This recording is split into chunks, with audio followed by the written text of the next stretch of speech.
यहाँ पे टॉपिक है concepts of accounting equation. Accounting equation क्या है, उसका कॉन्सेप्ट क्या है। बच्चों, जब हम बेसिक कॉन्सेप्ट के बारे में बात कर रहे थे तो हमने बात की थी कि देयर आर 5 एलिमेंट्स या 5 पिलर्स ऑफ फाइनेंशियल अकाउंटिंग।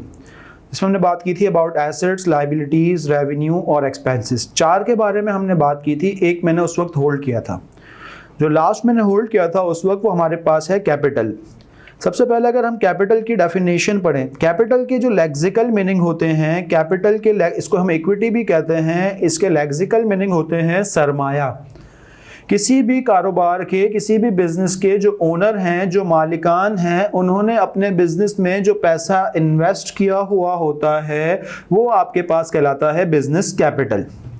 और इसकी अगर हम डेफिनेशन पे गौर करें जो अकाउंटिंग के फ्रेमवर्क में लिखी हुई है वो कुछ इस तरह से है। It is the residual interest in the assets of the entity after deducting all the liabilities.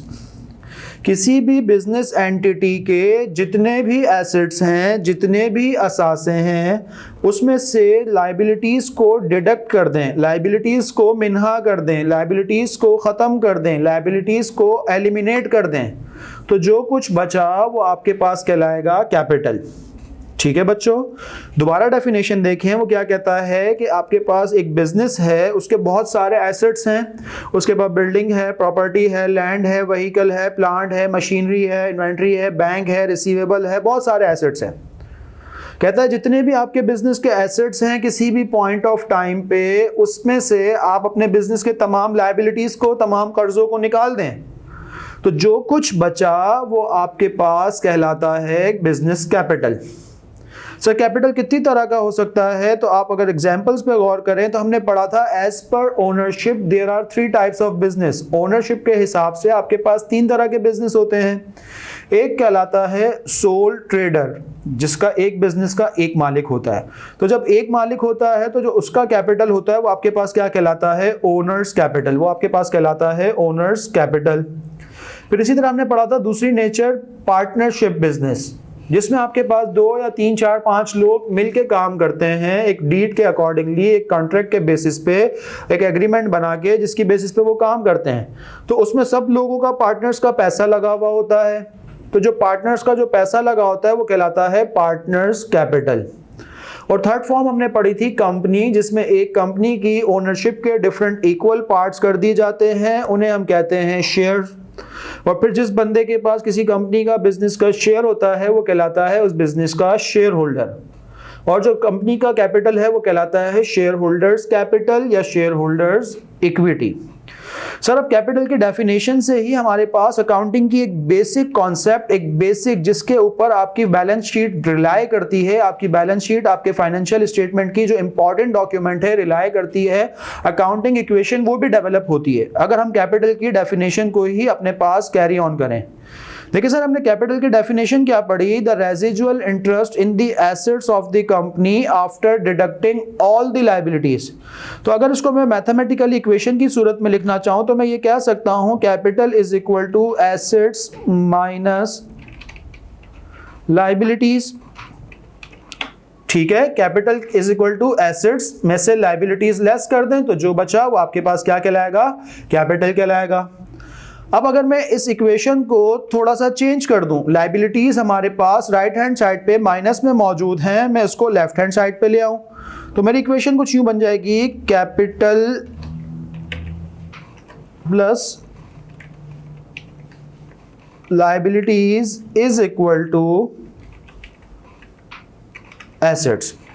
इस बात से आप एग्री करेंगे तो ठीक है, आपके पास ये बन जाएगी हमारे पास अकाउंटिंग इक्वेशन। सर कैसे, मैं आपको प्रूफ करता हूं with the numbers. Let suppose मेरे पास 2 साइड्स में बना लेता हूं, एक साइड को मैं नाम दे देता हूं कैपिटल प्लस लायबिलिटीज और दूसरी साइड का मैं नाम रख देता हूं एसेट्स। सर मैंने बिजनेस स्टार्ट किया, मैंने नया बिजनेस स्टार्ट किया, मैं घर से कुछ इन्वेस्टमेंट लाया। लेट सपोज मैं कहता हूं मैं 10 लाख रुपए लाया कैश की सूरत में, 10 लाख रुपए लाया कैश की सूरत में। तो मैं जो घर से पैसा लाया मेरा अपना पैसा था और अपने पैसे को हम क्या कहते हैं, कैपिटल। तो मैं कह सकता हूं कि मेरे पास जो कैपिटल है वो है 10 लाख रुपए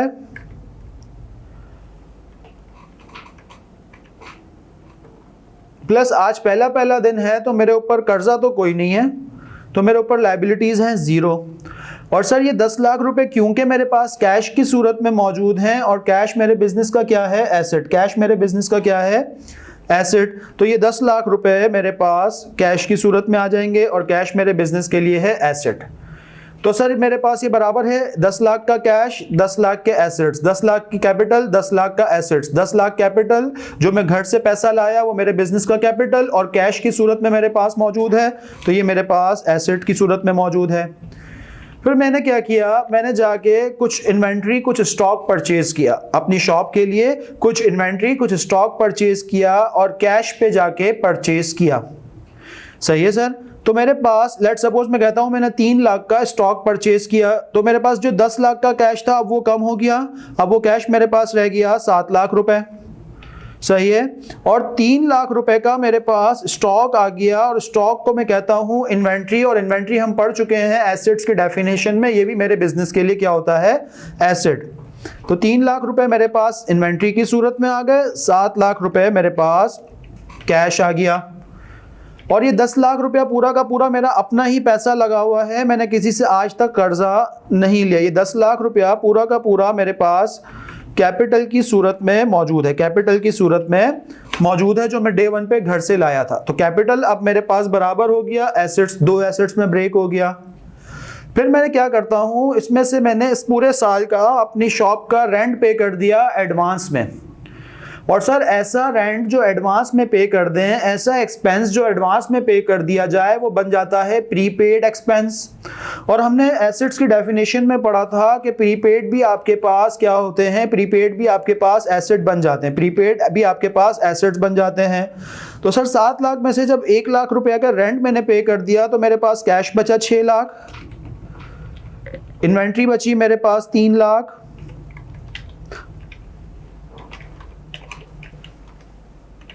और 1 लाख रुपए का मेरे पास रेंट आ गया प्रीपेड। ठीक है।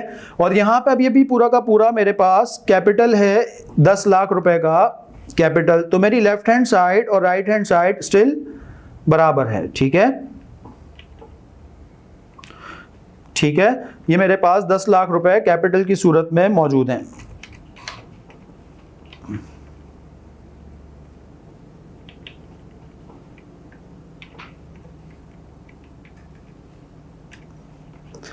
फिर सर मैं ये कहता हूं कि मैंने मजीद कुछ इन्वेंट्री परचेज की 2 लाख रुपए की, और अब मैंने इन्वेंट्री परचेज की उधार पे।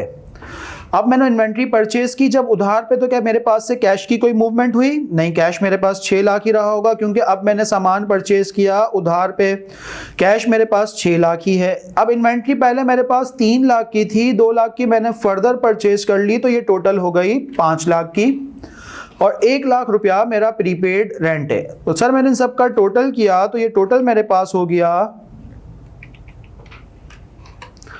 12 लाख। सर ये 12 लाख रुपए के मेरे पास एसेट हो गए, लेकिन मैं घर से तो सिर्फ कितने पैसे लाया था? 10 लाख रुपए। तो 10 लाख का तो था मेरा कैपिटल, 10 लाख का था मेरा कैपिटल, लेकिन क्योंकि अब 2 लाख की मैंने इन्वेंट्री उधार पे खरीद ली, तो उधार मेरे बिजनेस के लिए कहलाता है कर्जा। कर्जे को मैं अकाउंटिंग की जबान में कहता हूं लायबिलिटी। तो 10 लाख का मेरा कैपिटल, 2 लाख की मेरी लायबिलिटी। तो अगर आप नोट करें तो जिस तरह हमारे पास एसेट साइड बढ़ के 12 लाख पे पहुंची, तो दूसरी तरफ हमारे पास कैपिटल और लायबिलिटी साइड भी 12 लाख पे पहुंच गई। इसका टोटल भी हमारे पास 12 लाख रुपए हो गया। तो सर मैं कह सकता हूं कि किसी भी पॉइंट ऑफ टाइम पे जो मेरे बिजनेस के एसेट्स हैं वो बराबर होते हैं कैपिटल प्लस लायबिलिटीज के, यानी कि इन अदर वर्ड्स मेरे बिजनेस के किसी भी पॉइंट ऑफ टाइम पे जो एसेट्स होंगे, या तो वो मैंने अपने पैसों के खरीदे हुए होंगे कैपिटल में से, या मैंने बाहर वालों के कर्जा लेके खरीदे होंगे, बाहर वालों से कर्जा लेके खरीदे होंगे, तो वो मेरी लायबिलिटी होगी। तो मेरे बिजनेस के एसेट्स हमेशा बराबर होंगे मेरे कैपिटल और लायबिलिटीज के। और सर इसी अकाउंटिंग इक्वेशन की बेस पे आपकी बैलेंस शीट बनती है, बैलेंस शीट फॉर्म होती है। उसकी भी 2 साइड्स होती हैं, एक साइड कहलाती है एसेट साइड, दूसरी साइड कहलाती है कैपिटल प्लस लायबिलिटीज साइड, और दोनों का टोटल बराबर होता है, जब इसे हम कहते हैं बैलेंस शीट। अब अगर इसकी हम कुछ प्रैक्टिकल एग्जांपल्स देखें तो आपका कॉन्सेप्ट मजीद क्लियर हो जाएगा। ये हमारे पास कुछ इसकी एग्जांपल्स गिवन हैं, 13-14 एग्जांपल्स हैं। पहले एग्जांपल्स में वो आपसे कह रहा है कि अगर किसी बिजनेस के एसेट्स हैं 2.5 लाख रुपए के और कैपिटल है 1,90,000। सर हमने इक्वेशन क्या ड्रॉ की, हमने इक्वेशन ये फॉर्म की हुई है अपने पास कि हमारे जो एसेट्स हैं वो बराबर होते हैं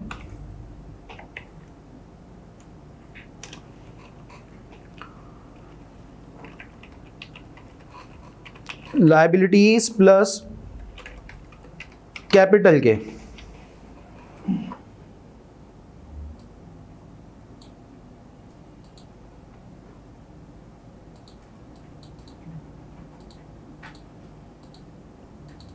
तो अगर आप देखें तो पहले एग्जांपल में वो आपसे कह रहा है कि अगर आपके पास 2,50,000 रुपए के एसेट्स हैं किसी बिजनेस के, 2,50,000 रुपए के अगर किसी बिजनेस के पास एसेट्स हैं और उसकी लायबिलिटीज हैं 1,90,000 की, सॉरी उसका कैपिटल है 1,90,000, तो 1,90,000 रुपए का अगर उसका कैपिटल है, इट मींस जो 2.5 लाख के एसेट्स हैं जिसमें से 1,90,000 रुपए उसके अपने लगे हुए हैं, उसका कैपिटल है, तो लायबिलिटीज आपसे पूछ रहा है, तो लायबिलिटीज आपके पास कितनी बच जाएंगी?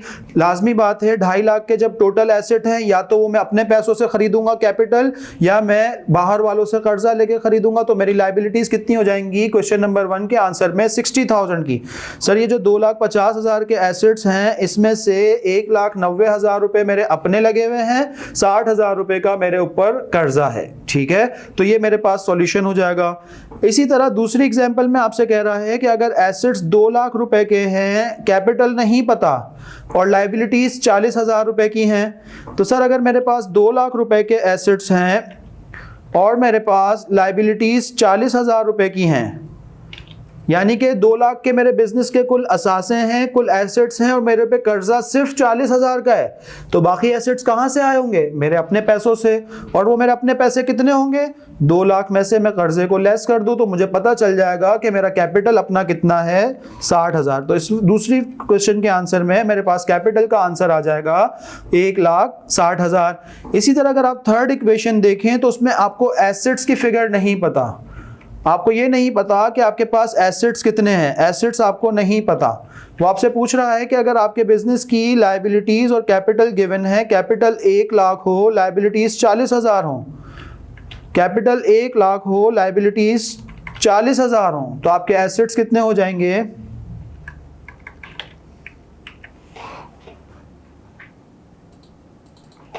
सर आपके पास एसेट्स पता करने हैं तो इन दोनों का जो आपके पास अपना पैसा और बाहर वालों का कर्जा उनको मिला लें तो आपके पास आपके एसेट्स आ जाएंगे 1 लाख प्लस 40,000, 1,40,000 के आपके पास एसेट्स आ जाएंगे।